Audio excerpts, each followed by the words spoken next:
Let's talk about the U.S. relationship with Israel. Senator Sanders, you maintain that Israel's response in Gaza in 2014 was, quote, disproportionate and led to the unnecessary loss of innocent life. What do you say to those who believe that Israel has a right to defend itself as it sees fit?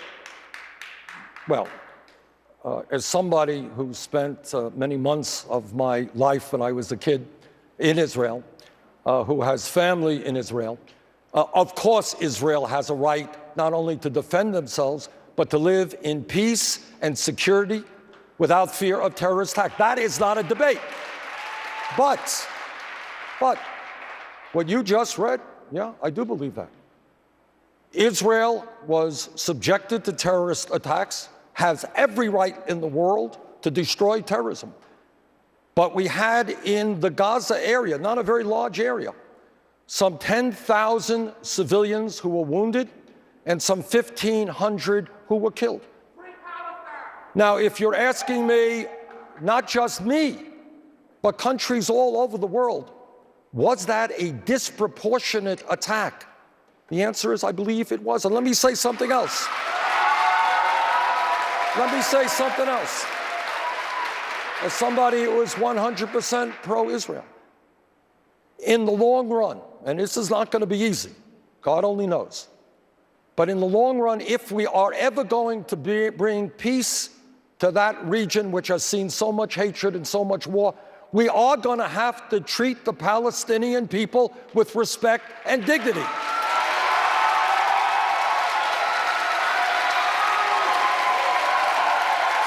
So one is not to say that right now in Gaza, unemployment is somewhere around 40%. You got a lot of that area continuous. It hasn't been rebuilt. Decimated, houses decimated, healthcare decimated, schools decimated. I believe the United States and the rest of the world have got to work together to help the Palestinian people. That does not make me anti-Israel. That paves the way, I think, Thank you, Senator, for an approach that works in the Middle East. Thank you. Secretary Clinton, do you agree with Senator Sanders that Israel overreacts to Palestinian attacks and that in order for there to be peace between Israel and the Palestinians, Israel must, quote, end its disproportionate responses? I negotiated the ceasefire between Israel and Hamas in November of 2012. I did it in concert with President Abbas of the Palestinian Authority, based in Ramallah.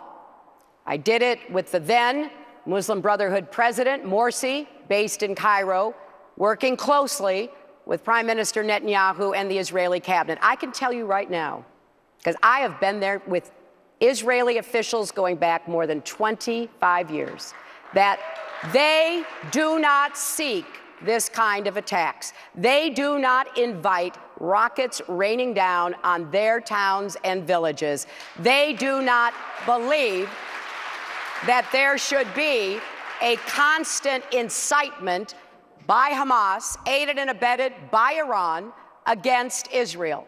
And so when it came time, after they had taken the incoming rockets, taken the assaults and ambushes on their soldiers, and they called and told me, I was in Cambodia, that they were getting ready to have to invade Gaza again because they couldn't find anybody to talk to tell them to stop it.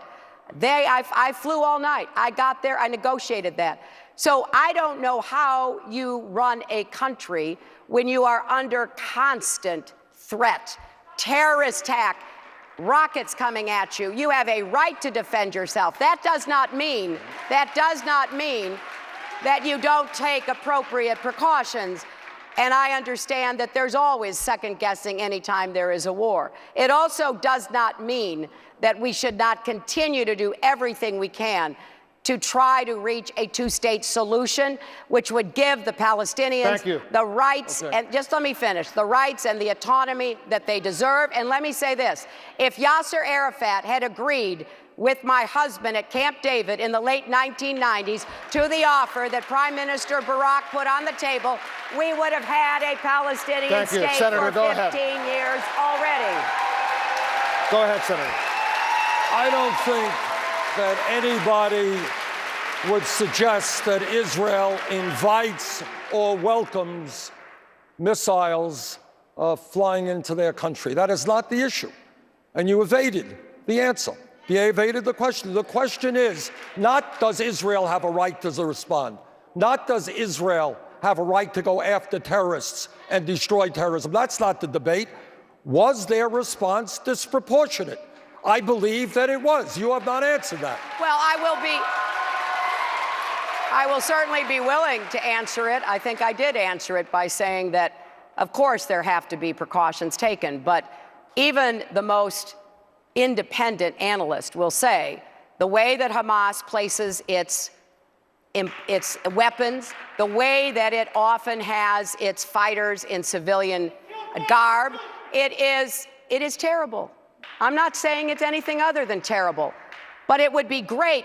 Remember, Israel left Gaza. They took out all the Israelis. They turned the keys over to the Palestinian people. And what happened? Hamas took over Gaza. So instead of having a thriving economy with the kind of opportunities that the children of the Palestinians deserve, we have a terrorist haven that is getting more and more rockets shipped in from Iran and elsewhere. I read Secretary Clinton's speech before AIPAC. I heard virtually no discussion at all about the needs of the Palestinian people. Almost none in that speech. So here is the issue. Of course, Israel has a right to defend itself. But long term, there will never be peace in that region unless the United States plays a role, an even-handed role, trying to bring people together and recognizing the serious problems that exist among the Palestinian people. That is what I believe the world wants us to do, and that's the kind of leadership that we have got to exercise. Well, if I want to add, again, describing the problem is a lot easier than trying to solve it.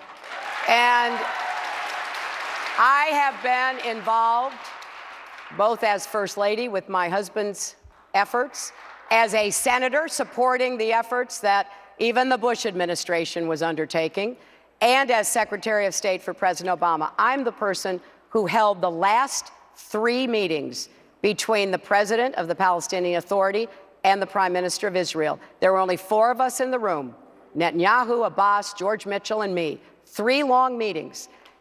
And I was absolutely focused on what was fair and right for the Palestinians. I was absolutely focused on what we needed to do to make sure that the Palestinian people had the right to self-government. Thank you. And I believe that as president, I will be able to continue to make progress and get an agreement that will be fair both to the Israelis and the Palestinians final word, without Senator. Go ahead. ever undermining Israel's security. There comes a time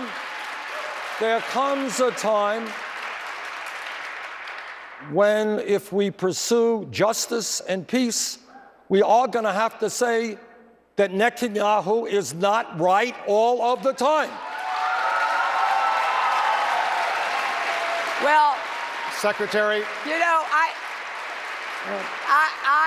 I have spoken about and written at some length the very candid conversations I've had with him and other Israeli leaders. Nobody is saying that any individual leader is always right.